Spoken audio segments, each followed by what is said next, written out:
السلام علیکم. نئے سال کے پہلے پروگرام کے ساتھ منتہا حسن حاضر خدمت ہے. ڈیسائفر ود عبدالباسط کی تمام ٹیم کی جانب سے اپنے تمام دیکھنے والوں کو نئے سال کی دلی مبارکباد پیش کریں گے اور پروگرام کا باقاعدہ طور پر آغاز کریں گے ڈھیروں نیک تمناؤں اور دعاؤں کے ساتھ. امید ہے، دعا کرتے ہیں کہ سال 2025 مسکراہٹوں بھرا اور خوشیوں بھرا اور خصوصاً بلیسنگز کے ساتھ ہم تمام لوگوں کا گزرے، اور جتنے بھی سیکیورٹی ڈائلیماز راؤنڈ دا گلوب چل رہے ہیں، خدا ہم سب کو اپنی حفظ و امان میں رکھے. اور نیا سال ہے، نیا آغاز ہے. باسط صاحب سے بھی پوچھتے ہیں کہ سال 2025 کی کچھ نئی ریزولوشنز ہیں آپ کے پاس؟ نہیں جی، میرے پاس پہلے سوری بسم اللہ الرحمن الرحیم. ڈیسائفر دیکھنے والوں کو السلام علیکم. جی، نیا سال آپ کو بھی بہت مبارک ہو. آپ کو بھی. Very kind of you. جہاں تک کوئی ریزولوشن کی بات ہے تو ہم تو دیکھ رہے ہیں اڑان پاکستان، جو نیا ابھی ایک ویژن. خدا دعا یہی ہے کہ 2047 میں پاکستان 3 ٹریلین ڈالر کی اکانومی ہو جائے. ہمارے ہاں اینولی اگلے سال سے ہی 10 بلین ڈالر کی انویسٹمنٹ آئے، اور پاکستان کی جو ایکسپورٹس ہیں وہ 2028 میں ہر سال 60 بلین تک پہنچ جائیں ہماری ایکسپورٹس. تو ہماری تو بس ہم اسی ریزولوشن کا حصہ ہیں. مشروط ہیں یہ چیزیں، بہت چیزیں. شرائط کو ایک طرف رکھیے، لیکن بہرحال ہماری تو دعا یہی ہے. ایک شرط تو ہے نا، کیا گیس کریں؟ نہیں، ہزاروں شرائط ہے نا. یہ تو سیاسی استحکام بڑا ضروری ہے. جیسے اس سال کا آغاز ہوا ہے اسی گورنمنٹ کے ساتھ، تو یہی گورنمنٹ ہو اگلے تمام سالوں میں. نہیں، 2029 تک تو ہوگی اگر آپ چاہتی ہیں تو، اور پھر معاملات دوسری طرف چلے جائیں گے. لیکن یہ ہے کہ دعا یہی ہے کہ جو اڑان پاکستان کا ہمیں ویژن دیا گیا ہے یا جو حکمت عملی بنائی گئی ہے وہ کامیاب ہو. ہم سب یہی چاہتے ہیں کہ پاکستان اقتصادی طور پر آگے بڑھے، لیکن جس طرح ہمارے وزیر اعظم صاحب نے فرمایا ہے کہ معاشی ترقی کے لیے سیاسی استحکام ہونا بڑا ضروری ہے. تو ان کی اس بات سے کوئی اختلاف نہیں کر سکتا، اور ہم امید کرتے ہیں کہ سیاسی استحکام بھی آئے گا، معاشی خوشحالی بھی آئے گی. دعا کے ساتھ دوا کی بھی ضرورت ہے. دعا تو اب دعائی کر رہے ہیں نا یہ لوگ. چلیں صحیح ہے، اپنے ناظرین کو بتاتے ہیں آج کے موضوعات کا بھی. بہت ہی اچھی وشز کے ساتھ اور بہت ہی نیک تمناؤں کے ساتھ باسط صاحب نے بھی اپنا ریزولوشن ہم سے شیئر کر دیا. اب آپ کو کچھ بتائیں گے آج کے موضوعات کے حوالے سے. تو آج ڈیسائفر کے موضوعات میں شامل رہیں گے قطر اور بھارت کے بڑھتے ہوئے تعلقات، پاکستان کی یونائٹڈ نیشن سیکیورٹی کونسل میں 2 سالہ ممبرشپ، اور اس کے بعد کچھ بات کریں گے سجن جندال کے دورہ پاکستان کی. آغاز کریں گے باضابطہ طور پر آج کے پروگرام کا. اچھا باسط صاحب، مجھے سب سے پہلے تو یہ بتائیں کہ قطر اپنے اندر کون سی ایسی اسپیسیفک قسم کی کشش لیے ہے کہ جے شنکر صاحب ہر کچھ شارٹ ٹائم آف سپین کے بعد ہم دیکھتے ہیں قطر پہنچے نظر آتے ہیں ہمیں. اس کی کیا وجہ ہے؟ ہاں، بڑا انٹرسٹنگ سوال ہے آپ کا. لیکن اوور آل بھی اگر آپ دیکھیے تو بھارت نے کافی پینیٹریٹ کیا ہے، اس نے اپنی جگہ بنائی ہے خلیجی عرب ممالک میں، مڈل ایسٹ میں. اور قطر اس کا خلیجی ممالک جو تعاون کونسل ہے اس کا حصہ ہے، بڑا اہم ممبر ہے. صحیح. اور آپ کو یاد ہوگا کہ 2023 میں قطر نے کیا کیا تھا. قطر نے 8 بھارتی بقول بھارت کے، ان کے 8 ریٹائرڈ نیول آفیسرز تھے، ان کو اریسٹ کیا تھا. اور ان کو اریسٹ کرنے کے بعد ان پہ مقدمہ چلایا. صحیح. اور ان کو اریسٹ کیا گیا تھا جاسوسی کے الزام میں. اور یہ بڑا سیریس معاملہ تھا، کیونکہ یہ جو 8 ریٹائرڈ نیول آفیسرز تھے، یہ عمان کی ایک کمپنی ہے دھارا گلوبل کمپنی، اس کے لیے کام کرتے تھے. صحیح. تو ان کو گرفتار کر لیا. قطر کا ایک سب مرین کا پروگرام ہے، تو یہ اسرائیل کے بیہسٹ پہ کام کر رہے تھے. تو ذرا چارج بہت سیریس ہے. بالکل. مقدمہ چلایا گیا اور ان کو پھانسی کی سزا سب کو ہو گئی. اس کے بعد دیکھیے کہ بھارت کی حکومت حرکت میں آئی کہ جی یہ کس طرح ہو گیا، یہ تو بہت بات غلط ہو گئی ہے. تو فوری طور پہ جے شنکر صاحب قطر پہنچے. تو پچھلے 6 ماہ میں آپ دیکھیے تو انہوں نے 3 وزٹ کیے قطر. اور سب کا مقصد اور بھی چیزیں تھیں، لیکن اصل جو ان کا تھا پچھلے 6-8 مہینوں سے یہی چل رہا ہے کہ کس طریقے سے قطر سے اپنے لوگوں کو بلایا جائے. تو پھر ہوا یہ کہ فائنلی امیر آف قطر کی اور پرائم منسٹر مودی کی ملاقات ستمبر میں ہوئی پچھلے سال, اور اس میں دسمبر ہی میں پچھلے سال 2024 کی بات میں کر رہا ہوں, اس میں 8 میں سے 7 آفیسرز کو امیر آف قطر نے ان کی سزائیں معاف کر کے کہا کہ جی آپ جائیے, اور ان کو بھارت واپس بھجوا دیا گیا. صحیح. ایک صاحب البتہ رہ گئے ہیں, کمانڈر پرنندو تیواری صاحب. وہ اسی جو کمپنی کی میں بات کر رہا ہوں اس کے ڈپٹی مینیجنگ ڈائریکٹر تھے. ان کی سزا میں البتہ ابھی کوئی معافی نہیں ہوئی. وہ کیوں؟ وہ اس لیے کہ ان کے خلاف اسپائنگ کے علاوہ کچھ فائنینشیل کرپشن کے بھی چارجز تھے. صحیح. اور ان پہ زیادہ سیریس چارجز تھے, اور کیونکہ وہ مینیجنگ ڈائریکٹر تھے اس کمپنی کے, تو سارا جو الزام انہی پہ آتا تھا کہ ہی فیسیلیٹیٹڈ ایوری تھنگ. تو ان کے بارے میں قطر کی حکومت نے, اب جو یہ جے شنکر صاحب ابھی دورہ کر کے آئے ہیں پچھلے ہفتے, ان کا ایک مقصد تو یہی تھا کہ جی اس سے بھی کوئی امیر آف قطر سے ریکویسٹ کریں کہ اس کو بھی جانے دیں, کیونکہ وہ بھی بے گناہ ہے بقول ان کے, اور اگر بے گناہ نہیں ہے تو پھر بھی آپ کلیمنسی کر دیں, معافی کر دیں, کیونکہ ہمارے تعلقات بڑے اچھے ہیں, لاکھوں بھارتی باشندے قطر میں کام کر رہے ہیں, آپ کی اکنامک ڈیولپمنٹ میں کنٹریبیوٹ کر رہے ہیں. تو اگر آپ ان کو پھانسی دے دیں گے تو یہ اچھا میسج نہیں جائے گا بھارت قطر کے لیے. تو ہم چاہتے یہ ہیں کہ قطر اور بھارت کے جو تعلقات ہیں وہ مزید آگے بڑھیں, اکنامکلی آگے بڑھیں, کلچرلی آگے بڑھیں. ہم ایک اور مندر یوئی کی طرح قطر میں ہی بنا لیں گے آپ کی خوشیوں کے لیے. تو یہی وہ میسج تھا جو کہ وہ لے کر گئے ہیں. اچھا, اب یہ ہے کہ قطر کے امیر اب دورہ کر رہے ہیں بھارت اگلے سال, اگلے سال 2025 میں. تو یہ بڑی اہم ڈیولپمنٹ ہے, کیونکہ اور میرا اپنا خیال یہ ہے کہ شاید ان کے دورے سے پہلے یا ان کے دورے کے دوران درمیان ہی کہیں ان کو بھی معاف کر دیا جائے, اور وہ 8ویں جو شخص کمانڈر تیواری صاحب ہیں وہ بھی خیر سے لینڈ کر جائیں بھارت. تو یہ بات میں نے کیوں چھیڑی, ہم نے کیوں آج میں یہ بتانا چاہتا ہوں کہ بھارت کو آپ جتنا بھی کچھ کہہ دیں, ہمارا ایک تعلق تو ہے نا ہاسٹیلیٹی کا, اس میں ہم ہر روز آئے دن کو کرٹیسائز کرتے رہتے ہیں. لیکن یہ دیکھیے کہ بھارت اپنے لوگوں کے بارے میں اوورسیز جو ان کے لوگ ہیں کتنا ایک لحاظ سے اسٹانس تو لیتے ہیں, اور پوری قوت کے ساتھ ان کے پیچھے کھڑے ہو جاتے ہیں.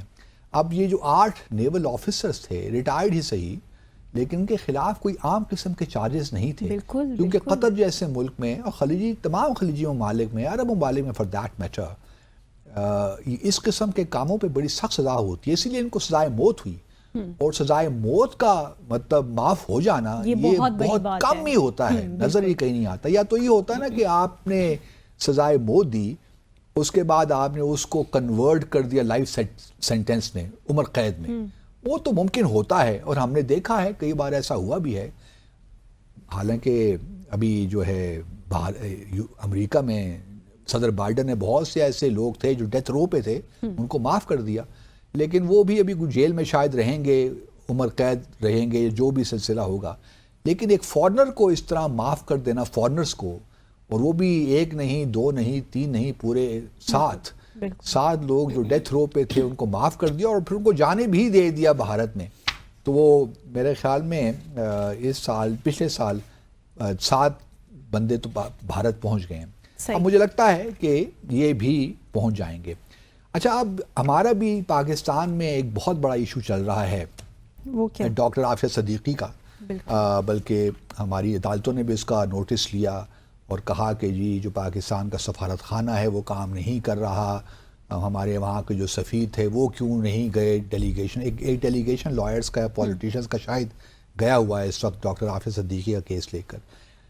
یہ بہت سی لوگوں کی ایک خواہش تھی کہ جو بائیڈن صاحب اتنی معافیاں دے رہے ہیں تو ڈاکٹر عافیہ کو بھی معافی دے دیتے, صدیقی صاحبہ کو بھی.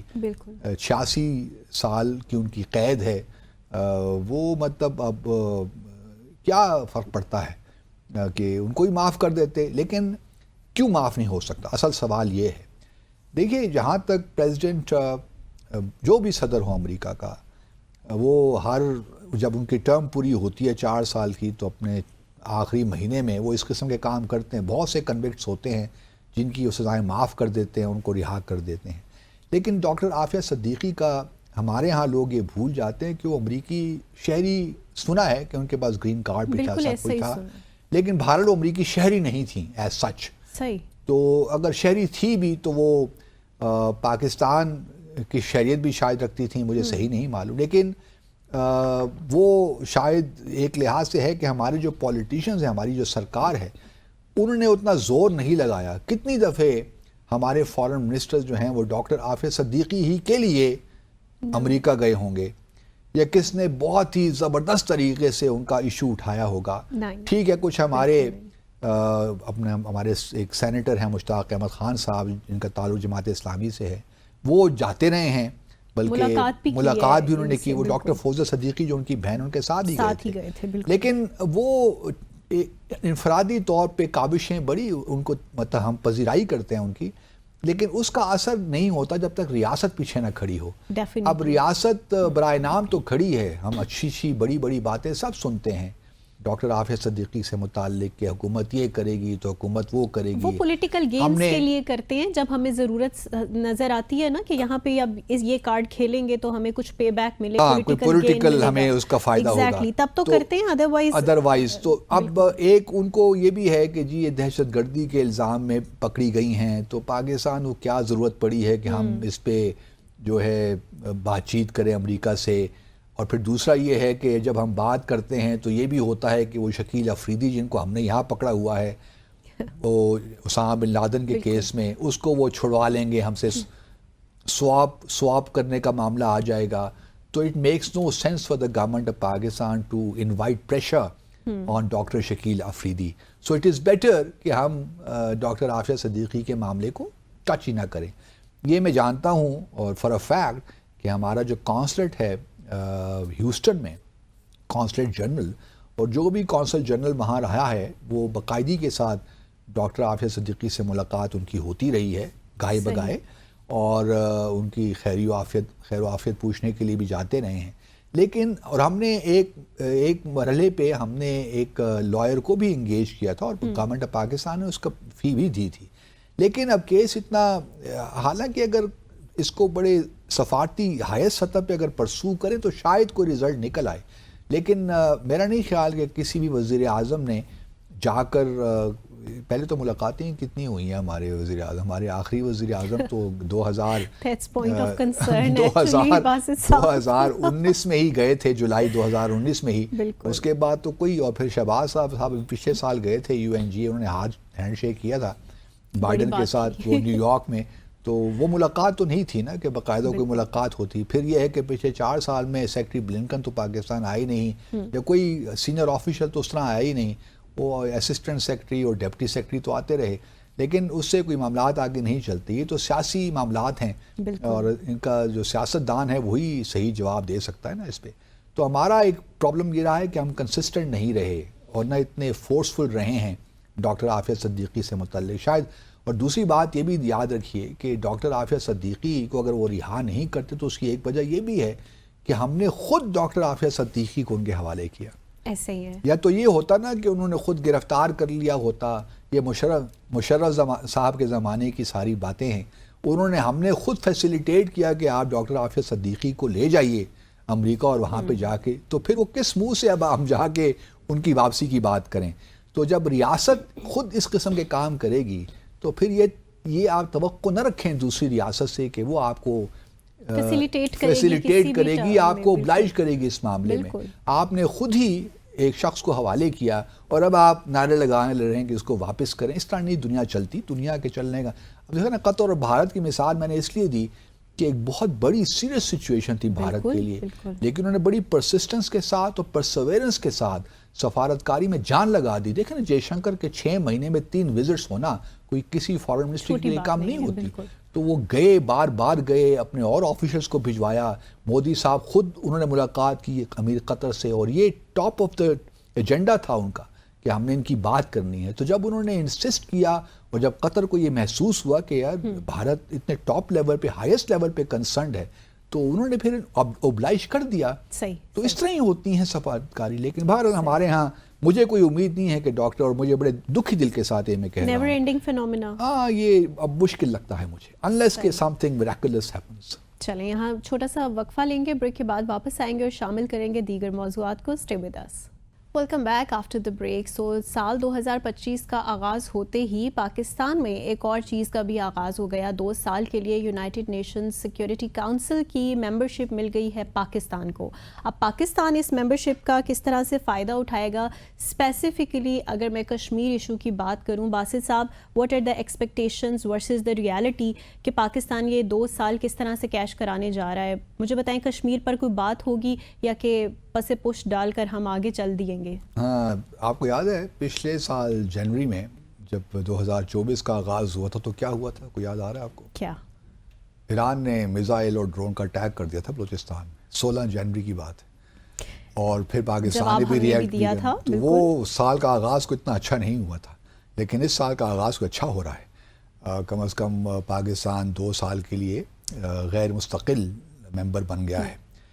اچھا, یہ کوئی پہلی بار نہیں ہوا کہ ہم بہت اس پہ خوشیاں منا رہے ہیں. یہ 8ویں بار ہو رہا ہے جب سے پاکستان بنا ہے. پہلی بار پاکستان جب UN سیکیورٹی کونسل کا ممبر بنا تھا وہ 1952 اور یہ 53 کی بات ہے. اسے میں اس وقت پیدا نہیں ہوا تھا. اچھا, اس کے بعد یہ 8ویں بار, اور لاسٹ ٹائم 2012 میں 12 سے 13 یہ ہماری لاسٹ ممبرشپ تھی, اور اب ہم بنے ہیں اگین تقریباً 12 سال کے بعد, 10 سال کے بعد, فار دیٹ میٹر 10-11 سال کے بعد. اب جو ہے توقعات تو بہت ہیں, لیکن میں ہمیشہ یہی کہتا ہوں کہ کوئی زیادہ خوش ہونے کی ضرورت نہیں ہے. کچھ ہم نے کسی بات پہ تو خوش ہونے جھنڈے گاڑنے ہم نے, کیونکہ ٹرمپ صاحب آ رہے ہیں 20 جنوری کو. انہوں نے ویسے ہی ڈبل انہوں نے UN سیکیورٹی کونسل کو گھاس نہیں ڈالنی. اور اس ایسے معاملات میں جو ہم جیسے ممالک ہوتے ہیں نا وہ مشکل میں پھنس جاتے ہیں, کیونکہ آپ کو کچھ معاملات میں پوزیشنز دینی پڑتی ہیں نا. تو ہم نہیں, بعض اوقات ہم نہیں چاہتے کہ پوزیشنز لے نہیں سکتے نا. ہمارے یہاں وہ استطاعت ہی نہیں ہے کہ ہم پوزیشنز کسی زیادہ ایبسٹین کر دیتے ہیں. یہ بھی بڑی پوزیشن ہوتی ہے ایبسٹین کرنا بھی. لیکن کوئی ایسے توقعات کم از کم میری نظر میں نہیں ہیں, کیونکہ اس سے پہلے بھی ہم بہت دفعہ بنے UN سیکیورٹی کونسل کے ممبر.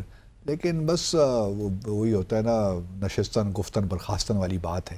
تو میں کوئی ویسے بھی UN سیکیورٹی کونسل تو انیفیکٹو سی ہو گئی ہے نا. کہاں غزہ کا کیا ہوا, یوکرین میں کیا ہو رہا ہے, لیبنان میں کیا ہوا, سیریا میں کیا ہو رہا ہے, اس تمام چیزیں اگر آپ دیکھیے تو اس کے بارے میں آتا ہوں. لیکن اوور آل اگر گلوبل آپ دیکھیے تو UN security council has been rendered ineffective, اور ٹرمپ کے آنے سے تو ملٹی لیٹرلزم اور جو ہے وہ ختم ہو جائے گا.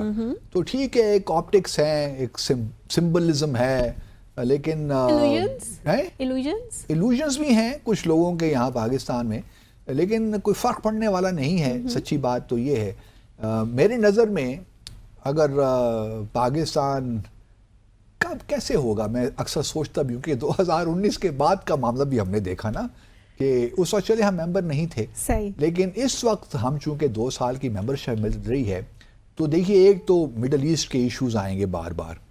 کبھی سیریا کا آ جائے گا. سیریا کا تو دیکھیے اب دنیا ساری جا رہی ہے اس طرح, ڈماسکس ہر کوئی وزٹ کر رہا ہے, وہ ایک الگ قسم. ایران کا معاملہ چھڑے گا ٹرمپ صاحب کے آنے کے بعد, اس پہ UN سیکیورٹی کونسل کے دیکھیں کیا ہوتا ہے. یمن کے بارے میں ایشوز آئیں گے, ممکن ہے افغانستان کے بارے میں کچھ ایشوز آ جائیں. لیکن ہمیں ان چیزوں پہ پہلے سے تیاری کر لینی چاہیے کہ کس طرح معاملات کو آگے چلنا ہے. ہمارے لیے جو امپورٹنٹ پیریڈ ہوگا UN سیکیورٹی کونسل میں وہ جولائی اس سال ہوگا, کیونکہ وہ 1 ماہ کے لیے ہمیں UN سیکیورٹی کونسل کی پریزیڈنسی ملے گی. وہ روٹیشن میں آتی ہے نا, تو جولائی میں ہمارا ہوگا نمبر اور ہم UN سیکیورٹی کونسل کے پریزیڈنٹ ہوں گے. اچھا, اب 2-3 چیزیں ہو سکتی ہیں جو کہ ماضی میں ہم نہیں کروا سکے. کیا ہمیں اتنی سفارتی استطاعت ہے کہ ہم وہ کروا سکیں؟ ایک تو دیکھیے, میں اس کو بھی بہت بڑی کامیابی سمجھوں گا پاکستان کی, کہ اگر وہ UN سیکیورٹی کونسل کا ایک فارمل اجلاس بلا لے کشمیر پر, یہ بہت بڑی کامیابی ہوگی. میں یہ نہیں کہہ رہا قرارداد منظور کروا لیں, قرارداد تو بہت دور کی بات ہے.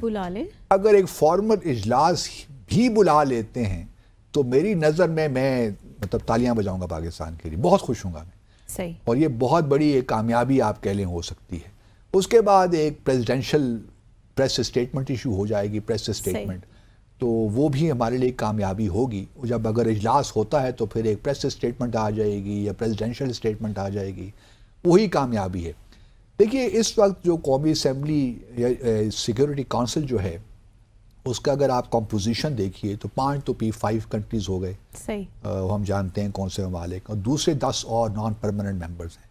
اس میں سے 5 بشمول پاکستان 5 ممالک ایسے ہیں جو کہ OIC کے ممبر بھی ہیں, جن میں جو ہیں الجیریا, صومالیہ, گیانا, سیرا لیون اور پاکستان.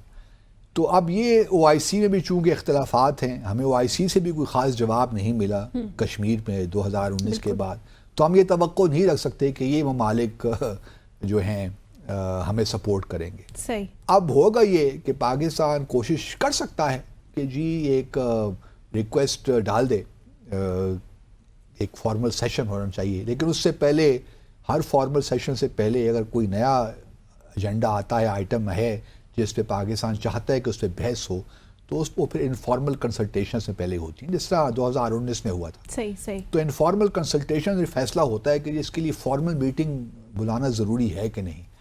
اب اگر حالات ایسے ہی ہیں جو بھی ہیں, تو کیوں کوئی جو P5 مثال کے طور پر جو فرانس ہے یا رشیا ہے یا امریکہ بھی ہے فار دیٹ میٹر, وہ بھارت کے ساتھ اپنے تعلقات کو خراب کر کر پاکستان کو oblige کریں گے. یا تو پاکستان کچھ دینے کے قابل ہونا, ٹھیک ہے چین کی حمایت ہمیں حاصل ہوگی, لیکن انفارمل کنسلٹیشنز ہی جب ہوں گی اس میں ہی آئی ایم شیور کہ فرانس اس کو کل کر دے گا, اور کوئی نہ بھی کرے تو فرانس کل کر دے گا, کیونکہ فرانس اس وقت بہت اسلحہ بیچ رہا ہے بھارت کو. ایون فائٹر جو جیٹ فائٹرز بھی جو ہیں رافیل, وہ بھی بہت سب مرینز اور جیٹ فائٹرز کیا کچھ نہیں بیچ رہا. صحیح. تو پہلے بھی 2019 میں بھی فرانس نے ہی کل کی تھی وہ ساری چیز. تو اس بار ہمیں کوئی توقع نہیں رکھنی چاہیے کہ سیکیورٹی کونسل سے ہم کشمیر کے معاملے میں کچھ حاصل کر پائیں گے. تو اگر یہ فارمل کنسلٹیشنز ہو جاتی ہیں, ایک سیشن ہو جاتا ہے فار دیٹ میٹر, تو یہ بہت بڑی کامیابی ہوگی.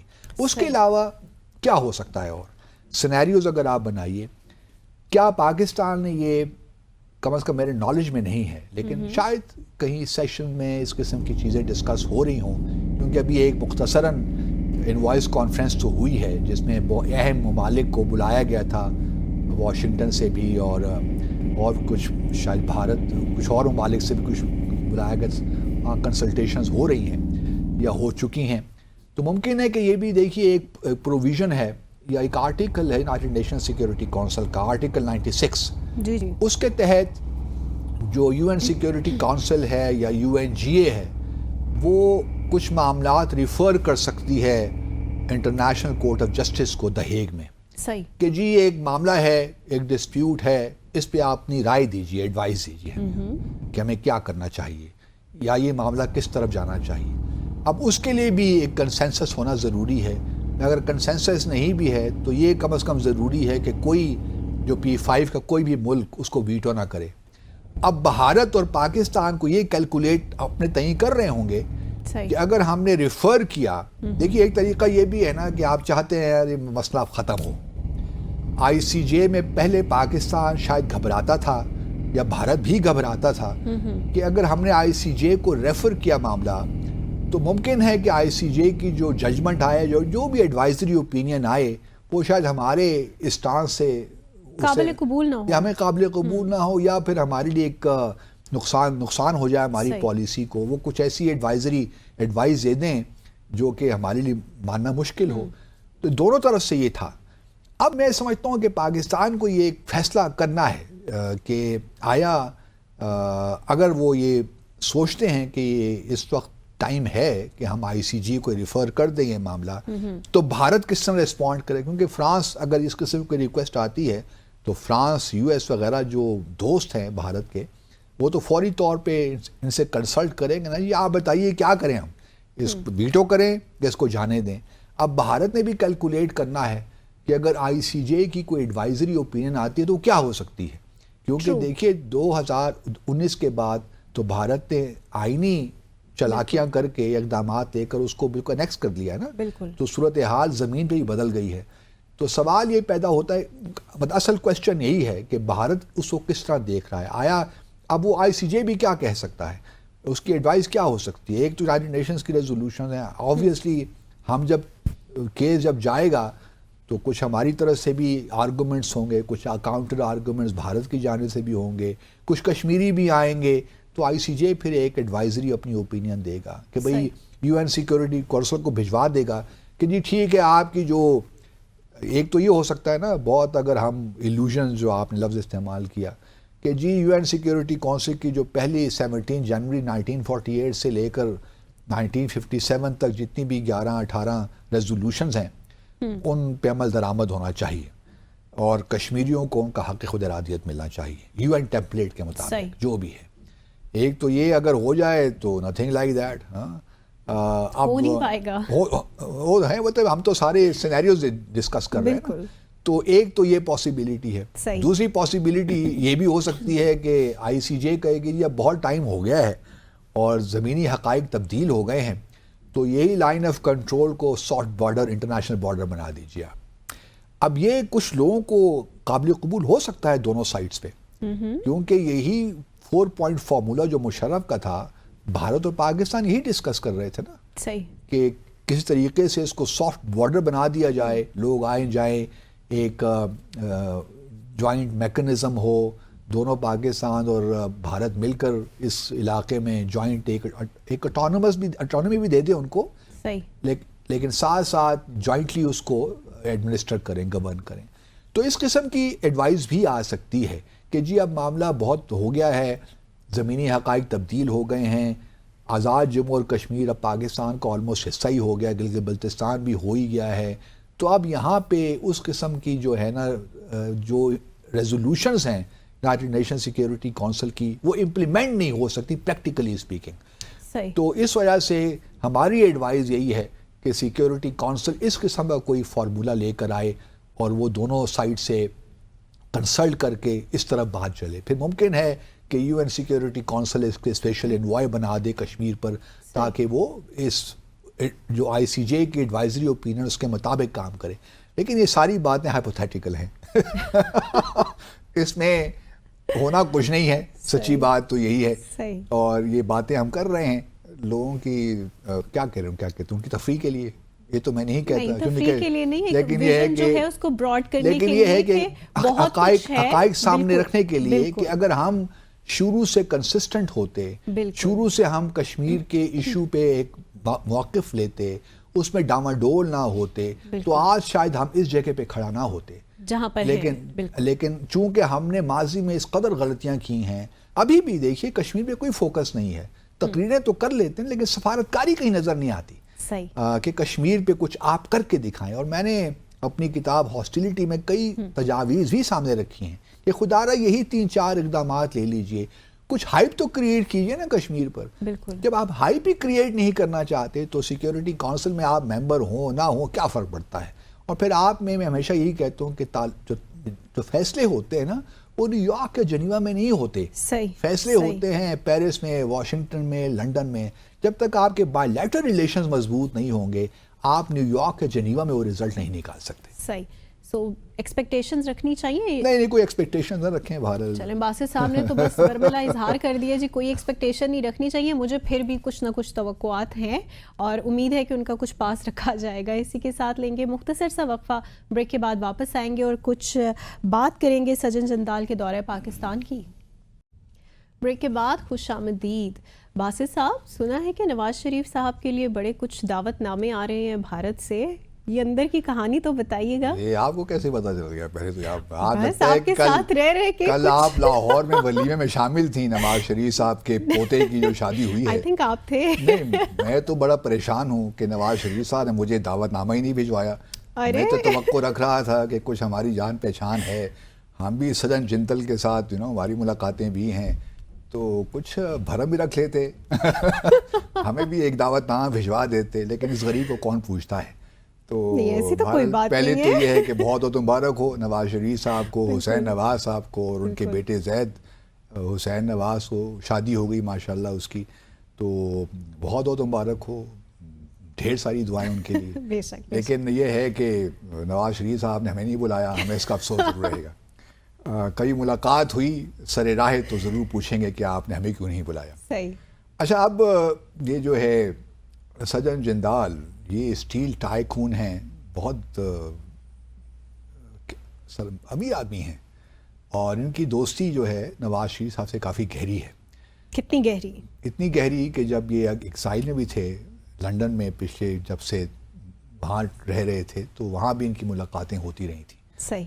اور مودی صاحب کے پیغامات آتے جاتے رہتے تھے، کیونکہ اس وقت تک تو یہی تھا نا کہ الیکشنز ہوں گے تو نواز شریف صاحب نے آ کر یہاں کبوتر بھی اڑایا تھا، ایک آپ کو یاد ہو. تو لوگوں کو تو یہی تھا کہ نواز شریف صاحب چوتھی مرتبہ پرائم منسٹر بننے جا رہے ہیں. اس لیے نہیں بلایا انہوں نے آپ کو شادی پہ؟ شاید اسی لیے نہیں بلایا. وزیر اعظم ہوتے تو شاید بلا لیتے. اسی لیے میرا اس میں کیا قصور ہے یار؟ میں نے تو کچھ نہیں کیا. میں نے تو، میرا تو کوئی ہاتھ نہیں ہے ان کو وزیر اعظم. یہ اچھی بات میری تو بڑی خواہش تھی کہ وزیر اعظم چوتھی بار بن جاتے، ایک ریکارڈ قائم ہو جاتا، لیکن وہ ہو نہیں سکا. اب شاید شہباز شریف صاحب وہ ریکارڈ بنائیں نیا. مشکل ہے. چلیے دیکھتے ہیں، وہ تو اب اللہ تعالیٰ بہتر جانتے ہیں. اچھا، اب سجن جندال صاحب تشریف لائے ہیں ممبئی سے اپنے اسپیشل ایئر کرافٹ میں، اور یہ کافی اہم آدمی ہیں. اور چونکہ مودی صاحب کی بھی یہی خواہش تھی کہ نواز شریف صاحب وزیر اعظم بن جاتے، تو ان کا خیال یہی تھا کہ کیونکہ نواز شریف صاحب جو ہیں ان کا کافی رجحان ہے بھارت کی جانب. یہ میں نہیں کہتا کہ وہ پاکستان کے خلاف کوئی ایسا چیز ہے، لیکن ان کا رجحان ہے کہ پاکستان بھارت کے تعلقات بہتر ہونے چاہیے. کشمیر کا معاملہ ہے تو اس کو ہم پس پوچھ ڈال سکتے ہیں، کوئی اتنی بڑی بات نہیں ہے، لیکن ہمارے تجارت بھی بڑھنی چاہیے، اقتصادی تعلقات بھی بڑھنے چاہیے، بالی ووڈ کی فلمیں بھی آنی چاہیے تاکہ ہم محظوظ ہوں، گانے شانے سنیں، اور باقی بھی کام جو ہوتے ہیں ہم کریں. لیکن یہ ہے کہ اور پھر ہم نے دیکھا کہ 2000 چونکہ میں سجن جندال سے بہت دفعہ مل چکا ہوں ذاتی طور پہ، اور ان کے گھر بھی جانے کا اتفاق مجھے ہوا. ایک دفعہ انہوں نے لنچ بھی ہمارا اپنے گھر میں کیا. تو پہلی دفعہ میرے سامنے جو ملاقات نواز شریف صاحب کی اور جندال صاحب کی ہوئی، وہ 2014 میں ہی ہوئی، جب مودی صاحب، نواز شریف صاحب مودی صاحب کی انوگریشن اٹینڈ کرنے مئی میں آئے تھے 2014 میں. تو اس کے بعد بھی ان سے ملاقاتوں کا سلسلہ رہا. ایک کنٹروورسی بڑی زبردست کھڑی ہوئی تھی، اگر آپ کو یاد ہو تو اپریل کے مہینے میں 2017 میں اس وقت بھارت ہی میں تھا. تو مودی صاحب کو ایک انویٹیشن آئی، اپنے نواز شریف صاحب ان سے ملاقات، اس وقت وزیر اعظم تھے نواز شریف صاحب، تو وہ ان سے ملاقات کرنا چاہتے تھے. اور کوئی مودی صاحب بھی بیچ میں، کیونکہ 2017 میں بھی ہمارے تعلقات مطلب اس میں کچھ جان نہیں تھی. 2016 میں جو کچھ بھی ہوا، پہلے پٹھان کوٹ ہوا، پھر ہم نے اس کو پکڑ لیا، ابھی نندن کو واقعہ اس کا ہوا، اس کے بعد پھر برہان وانی کی شہادت ہو گئی، پھر اڑی اٹیک ہو گیا، پھر اس کے بعد سارک سمٹ کینسل ہو گئی جو نومبر کے مہینے میں ہونی تھی. تو کافی ٹینشن تھی 2016 میں. تو ان کی خواہش تھی نواز شریف صاحب کی اور مودی صاحب کی، کس طریقے سے آئس کو بریک کیا جائے. تو اسی کانٹیکسٹ میں مودی صاحب نے سجن جندال کو پاکستان بھجوایا. صحیح. اچھا، وہ میرے پاس آ گئے، ان کے پاسپورٹس، ان کے سیکٹری وغیرہ لے کر ہائی کمیشن آ گئے کہ جی ویزے دیجئے. تو مجھے فارن آفس سے آیا کہ جی ان کو آپ صرف لاہور، اور جانا اسلام آباد تھا، انہوں نے نہیں لاہور جانا تھا، لیکن انہوں نے کہا اسلام آباد اور لاہور دونوں کے ان کو ویزے دے دیجیے. تو ہم نے ان کو اور ان کے جو ساتھی ساتھ اسٹاف کے لوگوں کو ویزا ایشو کر دیے لاہور. اور یہ بھی یاد ہے کہ بھارت اور پاکستان کے درمیان جب ویزا ایشو ہوتا ہے تو سٹی اسپیسیفک ویزا ایشو ہوتا ہے. میکسیمم 4 شہروں کے ہم ویزا دیتے ہیں. تو ویزا پہ لکھا ہوتا ہے کس کس شہر آپ وزٹ کر سکتے ہیں. ڈیوریشن بھی ہوتی ہے، اور سٹیز بھی اس میں مینشنڈ ہوتے ہیں. تو ہم نے مینشن کر دیا جو ہمیں انسٹرکشنز آئی تھیں فارن آفس سے، تو لاہور اور اسلام آباد کے لیے ویزا ویلڈ تھا. تو یہ آئے افغانستان سے، اپنے طیارے میں آئے اور اسلام آباد لینڈ کیا. اسلام آباد لینڈ کرتے ہی ان کو وہ ڈائریکٹ لے گئے مری تو شامل نہیں تھا نا ویزا میں. تو یہاں بہت بڑی کنٹروورسی پیدا ہوئی تھی اس زمانے میں کہ کس طرح لے گئے. لیکن بہرحال اس تو پرائم منسٹر تھے نواز شریف صاحب، وہ مری کا بھی ویزا انہوں نے لگا دیا ہوگا، چاہے تو چکوال کا ویزا بھی لگوا لیتے، ہمیں اس سے کیا. لیکن کوشچن یہ ہے کہ اس وقت بھی کنٹروورسی. اچھا یہ نواز شریف صاحب کا دیکھیے تعلقات، پرسنل تعلقات ہونا میں کوئی مسئلہ نہیں ہے میرے حساب سے، لیکن اس کا ریاست کو فائدہ پہنچ رہا ہے کہ نہیں پہنچ رہا. بالکل. خبریں کچھ یہ ہیں کہ ان کے جو بزنس تعلقات ہیں وہ مطلب ایسے ہیں کہ وہ جو ریاست دونوں ریاستوں کے تعلقات جو اس وقت ہیں اس کی صحیح عکاسی نہیں کر رہے، ان دا سینس کہ صدر جندل نے بھی رپورٹڈلی حسین نواز کی مدد کی ایک اسٹیل مل لگانے میں، شاید سعودی عرب میں کہیں کسی اور ملک، کسی گلف کنٹری میں. اب دیکھیے نا بزنس تعلقات ہیں، رائٹ. اب بزنس تعلقات اب ہیں تو اس لیے ایک سافٹ کارنر آپ کا پیدا ہو جاتا ہے، یا آپ چاہتے ہیں کہ مزید بزنس بڑھے. بالکل. کیونکہ جب یہ پرائم منسٹر بھی تھے نواز شریف صاحب تو اس زمانے میں بھی شوگر ملز وغیرہ کچھ لگا رکھی تھیں شہباز شریف صاحب نے، جس کے انجینئرز مینٹیننس کے لیے بھارت سے پاکستان آتے تھے. صحیح. تو ایک لحاظ سے آپ کا بزنس انٹرسٹ پھر حاوی ہو جاتا ہے ریاست کے انٹرسٹ پہ. صحیح. کسی نہ کسی لیول پہ آ کے، میں یہ نہیں کہہ رہا کہ ان کے کیس میں ہوگا، لیکن یہ ایک نیچرل سی چیز ہے، کیونکہ آپ ایک طرف بزنس کو پروٹیکٹ بھی کرنا چاہتے ہیں، پھر آپ کی خواہش ہوتی ہے کہ یار اس ملک کے ساتھ جس کے ساتھ آپ کی ہاسٹیلیٹی چل رہی ہے کچھ تعلقات بہتر ہوں. اس لیے میں کہتا ہوں نا کہ وہ کہتے ہیں کشمیر کو ذرا ایک طرف کر دیتے ہیں، فی الحال ہم اور چیزوں پہ فوکس کرتے ہیں. تو اصل معاملہ یہ بھی بیچ میں آ جاتا ہے. تو اپنے پرسنل بزنس انٹرسٹ اور ریاست کے جو انٹرسٹ جب کلیش ہوتے ہیں تو ایک اسٹیٹسمین جو ہوتا ہے وہ کہتا ہے to hell with my business, to hell with my personal interest. میرے لیے جو مقدم ہے، جو چیز اہم ہے وہ ریاست کے انٹرسٹ ہیں.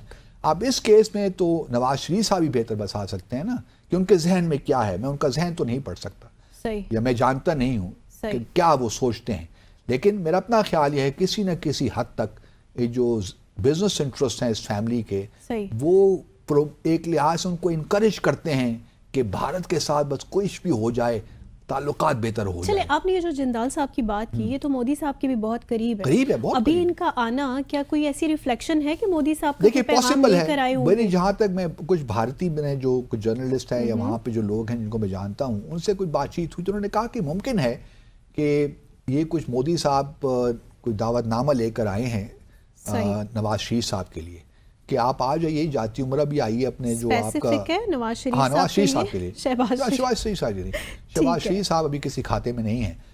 اصل جو ان کا رشتہ ہے وہ نواز شریف صاحب سے ہے. تو نواز شریف صاحب اور جو ہے آپ آئیے جاتی عمرہ اپنے گاؤں جو آپ کا ہے موریسی جو آپ کی وہاں پہ ولیج، ادھر آئیے اپنے گھر، اور پھر آپ کو ہم نیو دہلی بلائیں گے، آپ سے بات چیت بھی کریں گے. کیونکہ مودی صاحب ذرا ہرٹ تو ہے نا کہ وہ نواز شریف صاحب وزیر اعظم نہیں بنے، کیونکہ وہ چاہتے تھے کہ یہ بنے اور معاملات آگے چلیں. تو لیکن who knows تو کیا یہ دعوت نامہ ان کی بیٹی کے ہمراہ ہوگا ان کا؟ نہیں، میرا نہیں خیال کہ بیٹی کے ہمراہ ہو، کیونکہ وہاں پہ کانگریس اس وقت کانگریس پارٹی جو ہے، آپ پارٹی جو ہے نا وہ پنجاب میں ان کے چیف منسٹر ہیں آپ پارٹی کے، تو وہ اس وقت ان کے اور آپس میں بی جے پی کے کافی اختلافات چل رہے ہیں. تو میرا نہیں خیال کہ پنجاب کی چیف منسٹر ساتھ جائیں گی. الگ بات ہے کہ پرائیویٹ کیپیسٹی میں ان کے ساتھ چلی جائیں، but that would not be مطلب advocate pertinent from my perspective. ممکن ہے کہ نواز شریف صاحب اس سال 2025 کا سال ہے تو ممکن ہے کہ وہ چلے ہی جائیں بھارت اور مودی صاحب سے ہاتھ ملائیں. اس طرح عمران خان صاحب گئے تھے، بالکل وہ بھی جا کے مودی صاحب سے ملاقات انہوں نے کی تھی. سال 2025 کا جو پہلا پروگرام اس کے اینڈ پہ بازی صاحب نے تو اناؤنس کر دیا کہ جی ہو سکتا ہے جائیں بھارت میاں نواز شریف صاحب اور جا کر ہاتھ ملائیں. So let's wait and watch کہ کیا ہوتا ہے. اسی کے ساتھ آج کے پروگرام کا وقت یہاں اختتام پذیر ہوا چاہتا ہے. آپ سے ملاقات ہوگی انشاءاللہ کل مزید دلچسپ موضوعات کے ساتھ. Till then take a lot of care of yourself. اللہ حافظ.